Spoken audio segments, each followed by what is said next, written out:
Hi friends, எல்லாருக்கும் வணக்கம். நான் உங்கள் விக்னேஷ். குரூப் 1 ஆர் குரூப் 4 இந்த ரெண்டுமே கம்பைன் பண்ணி ப்ரிப்பேர் பண்ண முடியுமா? பின் குறிப்பு, இந்த வீடியோ முழுக்க என்னோட தனிப்பட்ட கருத்து, என்னோட தனிப்பட்ட அனாலிசிஸ். ஸோ வீடியோ முழுமையாக பாருங்கள். ஓகேனா இதை ஃபாலோ பண்ணிக்கோங்க. இல்லைனா உங்களுக்கு எது பெஸ்ட்டாக இருக்கும் அதை நீங்கள் சூஸ் பண்ணி ப்ரிப்பேர் பண்ண ஸ்டார்ட் பண்ணிவிடுங்க. ஓகே, ரைட், பார்த்துடலாம். ஸோ டிஎன்பிஎஸ்சி ஆஸ்பிரன்ட்ஸ் இன்றைக்கி இருக்க ஒரு $1 மில்லியன் கேள்வியோட ஒரு குழப்பம், பயம். குரூப் 4 ஸ்ட்ராங்காக ப்ரிப்பேர் பண்ணலாமா இல்லை குரூப் 1 பண்ணலாமா, இதான் மைண்டில் ஓடிக்கிட்டு இருக்கும். ஒரு சில பேர் எனக்கு எதனா ஒரு எக்ஸாம் மட்டும் போதும் முடிவு பண்ணிட்டு ப்ரிப்பேர் பண்ணிகிட்டு இருப்பாங்க. அவங்க வீடியோ ஸ்கிப் பண்ணிவிடுங்க. பட் இன் ஜென்ரல் டிஎன்பிஎஸ்சி ஆஸ்பிரன்ட்ஸ் காமனாக பார்க்கும் போது டிஎன்பிஎஸ்சி எந்த எக்ஸாம் கண்டக்ட் பண்ணாலும் அந்த எக்ஸாம் ப்ரிப்பேர் பண்ணி உள்ளே போயிடணும். அடுத்த ஒரு எக்ஸாமுக்கும் நான் கண்ணாக வச்சுருக்கணும், இந்த மாதிரி தான் பார்த்துக்கிட்டு இருப்பாங்க. ஸோ இந்த மாதிரி ஆஸ்பிரன்ட்ஸ் மத்தியில் குரூப் 1ம் குரூப் 4ம் பக்கத்தில் வரும்போது நிச்சயமாக பயம் வரதான் செய்யும். சில பேர் யோசிக்கலாம், குரூப் 4க்கு வேகன்சி அதிகமாக இருக்குது, இதை ப்ரிப்பேர் பண்ணலாம் அப்படின்ட்டு. தப்பு இல்லை, ப்ரிப்பேர் பண்ணலாம். பட் யோசிக்கிற விஷயம், ப்ரிப்பேர் பண்ணிட்டே இருப்பாங்க.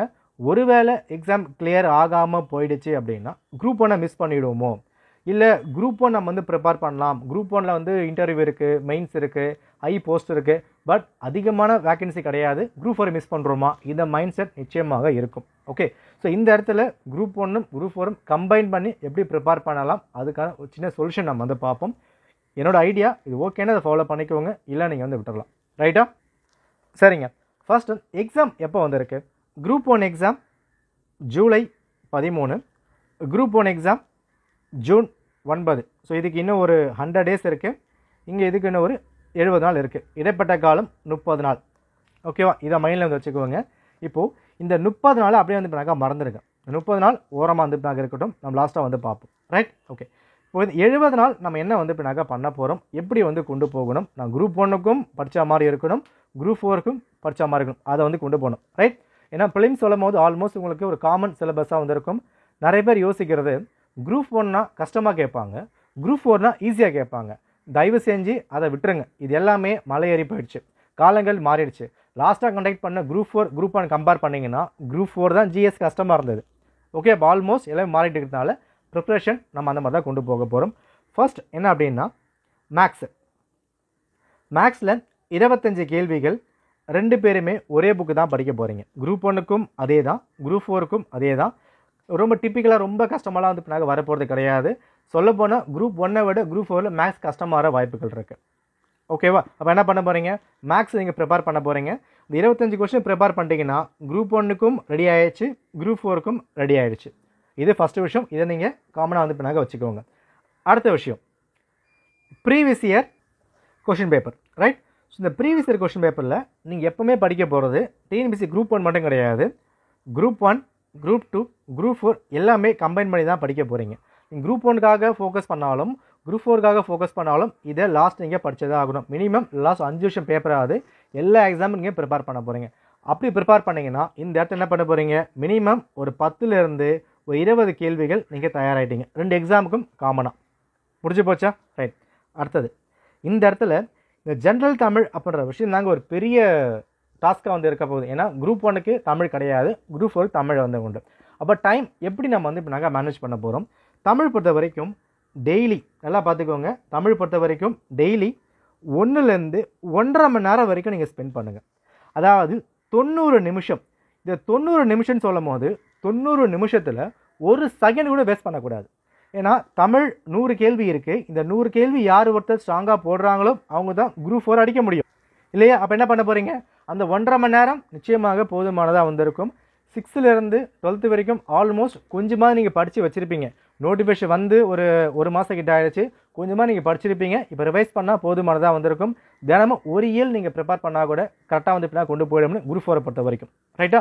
ஸோ இல்லை டைம் பத்தலை அப்படின்னா இன்னும் ஒரு 1/2 hour சேர்த்துக்குவோங்க. 2 மணி நேரம் 107 நிமிஷம் தமிழுக்காக நீங்கள் ஸ்பெண்ட் பண்ணிக்கலாம். ஓகே, அப்போ இந்த இடத்துல இது காமன், 2 பேருக்குமே படிக்க போகிறீங்க. இதுவும் 2 பேருக்குமே படிக்க போகிறீங்க. இது மட்டும்தான் குரூப் 4க்காக நீங்கள் ஒதுக்க போகிற ஒரு விஷயம். ரைட்டா? அப்போ இந்த இடத்துல நீங்கள் ப்ரிப்பேர் பண்ணுறீங்க இல்லையா, அப்போ உங்களுக்கு என்ன தோணாது, டைம் நீங்கள் வேஸ்ட் பண்ணல, குரூப் 1க்கும் படிக்கிறீங்க, குரூப் 4க்கும் படிக்கிறீங்க. இது சாத்தியமானு கேட்டிங்கன்னா சாத்தியம்தான். ரைட்? இதெல்லாம் முடிஞ்சு போச்சுங்க. அடுத்து இருக்கிறதா ரொம்ப பின்னாக முக்கியம், ஜிஎஸ். ரைட்? ஜிஎஸ் பொறுத்த வரைக்கும் குரூப் 4க்கு 75 கேள்விகள் தான். அண்ட் குரூப் 1க்கு 175 கேள்விகள் இங்கே கேட்குறாங்க. இங்கே தான் நான் சொன்ன ஒரு பாயிண்ட் நீங்கள் வந்து யோசிக்கணும். குரூப் 4னா ஈஸி, குரூப் 1னா கஷ்டம். அதை வந்து இப்போ நாங்கள் விட்டுருங்க, அதை மைண்டில் சுத்தமாக எடுத்துருங்க. அது எடுத்துட்டா தான் நீங்கள் ப்ரிப்பேர் பண்ணவே வந்து இப்போ நாங்கள் முடியும். ஓகேவா? இப்போது 70 நாள் கையில் வந்து இருக்குது. எத்தனை நாள் இருக்குது? 70 நாள் கையில் வந்துருக்கு. இந்த 70 நாளும் நீங்கள் ஃபோக்கஸ் பண்ண போகிறது சமச்சீர் புத்தகம். இதை தான் நீங்கள் ஃபோக்கஸ் பண்ண போகிறீங்க. புரியுதா? இப்போ குரூப் 1 அப்படின்னா டிகிரி லெவல் நீங்கள் வந்து படிச்சாகணும். லட்சுமிகாந்த் புக்கோ, ஸ்பெக்ட்ரம் புக்கோ, பிரகதீஷ் பப்ளிகேஷனோ ஒரு லெவல் நெக்ஸ்ட் நீங்கள் வந்து போய் படித்தாகணும். ஏன்னா மெயின்ஸும் வந்து பின்னாக கவர் ஆகுது, மேலே வந்து பின்னாக போகணும். பட் அதை மறந்துட்டு 70 நாள் மேக்ஸுக்கு ரெடி ஆயாச்சு. 2 பேருக்குமே படிச்சிட்டோம். ப்ரீவியஸ் இயர் கொஷின் 2 எக்ஸாமுக்கும் ரெடி ஆயாச்சு, தமிழ் குரூப் 4க்காக மட்டும். இந்த ஜிஎஸ் பொறுத்த வரைக்கும் அடிஷ்னலாக படிக்காதீங்க. அதாவது லட்சுமிகாந்த் புக்கு, மற்ற ஒரு பப்ளிகேஷன் புக்கு எதுவுமே கொண்டு போக வேண்டாம். 70 நாளும் சமச்சீர் புத்தகம் மட்டும் படிங்க. இந்த இடத்துல ஸ்கிப் பண்ணக்கூடாது. அதாவது நம்ம குரூப் 4க்காக மட்டும் என்ன பண்ணியிருப்போம், 75 நாள் ஒரு பிளான் நம்ம வந்து போட்டிருப்போம். இந்த 75 நாள் எதை மட்டும் படித்தா போது நம்ம சொல்லியிருப்போம். பட் எனக்கு குரூப் 1ம் கண்ணு இருக்குது, குரூப் 4ம் கண்ணு இருக்குது அப்படின்னு யோசிக்கிறவங்க இந்த 70 நாள் படிக்க போகிற விஷயங்களில் சமச்சீர் புத்தகத்தில் இது முக்கியமில்லை அப்படி ஸ்கிப் பண்ணாமல் எல்லாமே நீங்கள் வந்து பின்னாக படிக்கணும். சமச்சீர் புக் படித்தா குரூப் 1க்கு உதவுமான்னு கேட்டிங்கன்னா எஸ் உதவும். ஏன் அப்படின்னா கேட்க போகிற கேள்விகள் 175, இங்கே கேட்க போகிற கேள்விகள் 75 குரூப் 4ல். ரைட்? இந்த இடத்துல கரண்ட் அஃபேர்ஸ் ஒரு 10 கேள்வி வச்சுக்கலாம், இங்கே கரண்ட் அஃபேர்ஸ் 25 கேள்வி வச்சுக்கலாம். பேலன்ஸ் இருக்கிற 65 கேள்விகள் இருக்குல்ல, இந்த 65 கேள்விகளில் சமச்சீரை பேஸ் பண்ணி மட்டுமே உங்களுக்கு 55+ சாலிடாக வந்து பின்னாக வந்துடும். சொல்லப்போனால் 60க்கு மேலே நீங்கள் வந்து எதிர்பார்க்கலாம். அப்போது 70 நாள் நீங்கள் ப்ரிப்பேர் பண்ணும் போது மேக்ஸ் ரெடி ஆகிட்டீங்க, தமிழுக்கும் ரெடி ஆகிட்டே இருக்கீங்க, ஜிஎஸ்க்கு என்ன பண்ணுறீங்க ஃபுல் புக்கும் படிக்கும் போது 55க்கு மேலே ரெடி ஆகிடுச்சு. ஓகே, பட் இந்த இடத்துல 55 கேள்விகள் குரூப் 1ல் 100 கேள்விகள் சமச்சீரை பேஸ் பண்ணி தான் வரப்போகுது. டைரெக்டாகவோ இன்டைரக்டாகவோ கேள்விகள் வரும். ஒரு 80 கேள்விகள் டைரெக்டாக கேட்க போகிறாங்க, 20 கேள்விகள் இன்டைரக்டாக வந்து பின்னாக வரலாம். ஓகே, அப்போ இந்த 70 டேஸ் நீங்கள் ப்ரிப்பேர் பண்ணுற டைமில் குரூப் 4 குரூப் 1 அதை மறந்துடுங்க. நான் குரூப் 4 படிக்க போகிறேன், குரூப் 1 படிக்க போகிறேன், அதை ஃபுல்லாக மறந்துட்டு 70 நாள் சமச்சீர் புத்தகம் சிலபஸ் என்ன கொடுத்துருக்காங்க. Polity group 1 group 4 almost same தான், ஐஎன்எம் ஆல்மோஸ்ட் சேம் தான், ஜியாகிரஃபி அந்த 5 பாடங்கள் எல்லாருக்குமே சேம் தான், எக்கனாமி ஒரு 10 பாடங்கள் சேமாக தான் இருக்க போகுது, யூனிட் நம்பர் 8 திருக்குறள் இங்கேயும் படிக்கணும் அங்கேயும் படிக்க போகிறீங்க. அப்போ 70 நாள் நீங்கள் ப்ரிப்பேர் பண்ணும் போது சாலிடாக குரூப் 1க்கு ரெடி ஆகிடுவீங்க, குரூப் 4க்கும் ரெடி ஆகிட முடியும். Okay right. இந்த 70 டேஸ் பொறுத்த வரைக்கும் இது எப்படி பிரிக்கலான்னா 55-15 அப்படின்ற மாதிரி நீங்கள் பிரிச்சுக்கோங்க. ரைட்? ஏன் சொல்கிறேன் அப்படின்னா இந்த 55 நாள் எந்த எக்ஸாமுக்குன்னு இல்லாமல் பொதுவாக நீங்கள் படிக்க போகிறீங்க. இந்த லாஸ்ட் 15 நாள் குரூப் 4க்காக மட்டும் எக்ஸாம்ஸ் கிட்ட வரப்போகுது இல்லையா, அதிகமாக ரிவிஷன் பண்ணாமல் நீங்கள் கொண்டு போக போகிறீங்க. ரைட்? இது எல்லாமே ரெடி ஆகிட்டு ஜூன் 9th நீங்கள் எக்ஸாம் எழுத போகிறீங்க. இந்த ஜூன் 9 எக்ஸாம் எழுத போகும்போது நீங்கள் எந்த லெவலுக்கு ப்ரிப்பேர் பண்ணியிருக்கீங்க ஐடியா வந்து நான் கிடச்சிடும். எக்ஸாம் வந்து போக போகுது. ஸோ குரூப் 4 முடிச்சாச்சு. முடிச்சுட்டு இந்த பேலன்ஸ் 30 நாள் இருக்குது பாருங்கள். இந்த 30 நாளில் சமச்சீர் புக்கு இல்லாமல் என்ன விஷயங்கள் கவர் ஆகுது அதை வந்து படிக்க போகிறீங்க குரூப் 1க்காக. இது எல்லாமே ப்ரிலிம்ஸை மட்டும் ஃபோக்கஸ் பண்ணால் தான் பண்ண முடியும், மெயின்ஸ்லாம் உள்ளே கொண்டு வர முடியாது. இது சாத்தியமானு கேட்டிங்கன்னா, கிளியர் பண்ண முடியுமான்னு கேட்டிங்கன்னா என்னோட பாயிண்ட் ஆஃப் வியூ எஸ் முடியும். பட் ப்ரிப்பேர் பண்ணும் போது கரெக்டாக வந்து கொண்டு போகணும். ஒரு டாபிக் படிக்கிறீங்கன்னா அந்த டாப்பிக்கை மைண்டை ஸ்ட்ராங்காக ஏற்றி ஆகணும். பாலிட்டி 10th புக் இருக்குது, ஃபண்டமெண்டல் ரைட்ஸ் இருக்குது, டிபிஎஸ்பி இருக்குது, அண்டு ஃபண்டமெண்டல் டியூட்டி வந்து இருக்குது. இந்த இடத்துல நீங்கள் என்ன பண்ணுவீங்க, ஃபண்டமெண்டல் ரைட்ஸ் இருக்குது, இது வந்து பார்ட் 3ல் கவர் ஆகுது, ஆர்டிகல் 12லேருந்து 35 வரைக்கும் வருது. இந்த இடத்துல பார்ட் 4ல் இருக்குது, ஆர்டிகல் 36லேருந்து 51 வரைக்கும் இருக்குது. இதை மட்டும் படிச்சுட்டு போகக்கூடாது. இங்கே ஒரு பாக்ஸை வந்து கொடுத்துருப்பாங்க, டேபிள் காலம் பாக்ஸ் வந்துருக்கும். இந்த பக்கம் ஃபண்டமெண்டல் ரைட்ஸு, இந்த பக்கம் டிபிஎஸ்பி கொடுத்துருப்பாங்க. இப்போ என்ன விஷயம், இந்த ஏரியா அதிகமாக குரூப் 4க்கு ஃபோக்கஸ் பண்ணுற மாதிரி இருக்கும்.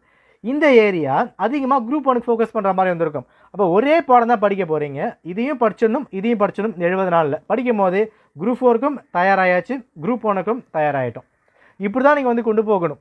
இப்போ ஒரு 12th ஹிஸ்ட்ரி புக் வந்து படிப்பீங்க, ஒரு 7 பாடம் வந்திருக்கு. அந்த 7 பாடங்கள் பார்க்கும்போது குரூப் 4 தேவையில்லை அப்படின்ற மாதிரி தோணும். பட் ஒரு சில கேள்விகள் அங்கே கேட்பாங்க. பட் குரூப் 1ல் 10 கேள்வி கேட்பாங்க. அப்போ என்ன உங்களுக்கு அந்த 4 கேள்விக்கும் படித்த மாதிரி ஆகுது, 10 கேள்விக்கும் படித்த மாதிரி ஆகுது. ஸோ இந்த மாதிரி கம்பைன் பண்ணி ப்ரிப்பேர் பண்ணால் நிச்சயமாக ஒரு பயம் இருக்காது. ரைட்? நான் ஒரு பெரிய சயின்டிஃபிக் மெத்தட் அதெல்லாம் சொல்லவே கிடையாது. சிலபஸ் ஸ்பிட் பண்ணியிருக்கேன். லாஸ்ட் 70 நாளில் ஃபஸ்ட்டு மேக்ஸ் 2 பேருக்குமே காமன் தான். தமிழ் ஒரு 1.5 மணி நேரம் படிக்க போகிறீங்க, போரமாக எடுத்து வச்சிடலாம். ஜிஎஸ் கஷ்டம் ஈஸி அதை விட்டுட்டு பொதுவாக படிங்க, 70 நாளுக்கு பொதுவாக படிங்க. அந்த 70 நாள் ப்ரிப்பேர் பண்ணி முடிச்சிங்கன்னா குரூப் 1க்கு நீங்கள் தயாராவீங்க, குரூப் 4க்கு நல்லாவே எழுத முடியும்.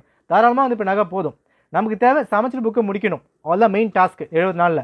அதை முடிச்சுட்டு நெக்ஸ்ட் 30 நாள் அதை தாண்டி என்ன பண்ணணுமோ அதை நம்ம வந்து இப்போ நகை பண்ணிக்கலாம். ஓகே, இதை பண்ணால் போதுமா, படிக்க முடியுமான்னு கேட்டிங்கன்னா எஸ், படிக்க முடியும். ஏன் அப்படின்னா இங்கே ஒரு கால் அங்கே ஒரு கால் வைக்கிறமே தப்பு இல்லைன்னு கேட்டிங்கன்னா என்னை பொறுத்த வரைக்கும் தப்பு தான். ஓகே, ஏன்னா ஒரு எக்ஸாம் மட்டும் அதிகமாக ஃபோக்கஸ் பண்ணால் தான் ப்ரிப்பேர் பண்ண முடியும். பட் மைண்டு கிளியராக இருந்தால் தாங்க எக்ஸாம்ஸை ப்ரிப்பேரே பண்ண முடியும். ஐயோ குரூப் 4 ப்ரிப்பேர் பண்ணலாம், ஒருவேளை போய்ட்டா என்ன பண்ணுறது, குரூப் 1 அதை விட்டால் என்ன பண்ணுறது, இந்த மாதிரி மைண்ட் செட்டில் இருக்காதீங்க.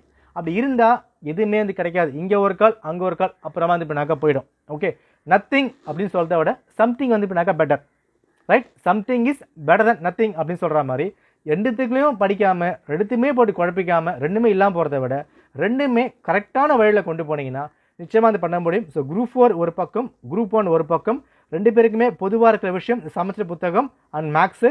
இதை ப்ரிப்பேர் பண்ணால் ஒரு பயம் இருக்காது, மைண்டில் தெளிவு வந்து இப்போ நகை பிறந்துடும். நிச்சயமாக எக்ஸாம்ஸை ப்ராப்பராக கிராக் பண்ண முடியும். நீ வீடியோக்காக பண்ணுறேன்னு கேட்டால் கிடையாதுங்க, இதான் வந்து உண்மை. நீங்கள் யோசிச்சு பாருங்கள், கம்பேர் பண்ணி பாருங்கள், சிலபஸ் எடுங்க. யூனிட் நம்பர் 4 இருக்குது, குப்தாஸு முகல்ஸு மரதாஸ் இருக்காங்க. குரூப் 1க்கும் அதான், குரூப் 4க்கு அதான். அதே சமைச்ச புக்கு தான் குரூப் 1க்கு படிக்க போகிறீங்க. கொஞ்சம் அடிஷ்னல் ஒரு 40 கேள்வி தான் வெளியே வந்து படிக்க போகிறீங்க குரூப் 1 பொறுத்த வரைக்கும். அப்போது அந்த 100 கேள்வி இப்போதைக்கு முடிச்சு வைங்க, 40 அப்புறம் வந்து பார்த்துக்கலாமே, தப்பு கிடையாது. 140ம் படிக்க வேண்டிய அவசியமே கிடையாது. உங்களுக்கு தேவையான டார்கெட்டு 140லேருந்து 150 கேள்விகள் போட்டால் குரூப் 1 கிராக் பண்ண முடியும், ரைட்? அப்போது குரூப் 4 ப்ரிப்பேர் பண்ணும் போது இங்கேருந்து ஒரு 100 கேள்வி ப்ரிப்பேர் பண்ணி வைங்க. பேலன்ஸ் 40 கேள்விகள் அப்புறம் பார்த்துக்கலாம், தப்பு இல்லை. 30 நாள் இருக்குது, 30 நாளுக்கு என்ன பண்ண முடியுமோ அதை வந்து இப்போ நகை பண்ணிக்கலாம். ஓகே, நிச்சயமாக கிராக் பண்ண முடியும். இதெல்லாம் மைண்டில் வச்சு தான் நம்ம டெஸ்ட் பேட்ச் கூட நம்ம கம்பைன் பண்ணி பேட்ச் வந்து கொண்டு போயிருப்போம். ஓகேவா? ஸோ பேட்ச் இன்னும் ஓப்பனில் இருக்குது, இன்ட்ரெஸ்ட் இருக்கும், செக் பண்ணி பாருங்கள். ஓகேனா ஜாயின் பண்ணிக்கோங்க. ஸோ இந்த மெத்தட் நிச்சயமாக ஒர்க் அவுட் ஆகும். நம்பிக்கையாக படிங்க, பயப்படாதீங்க, குழப்பிக்காதீங்க. ரைட்? நன்றி, வணக்கம்.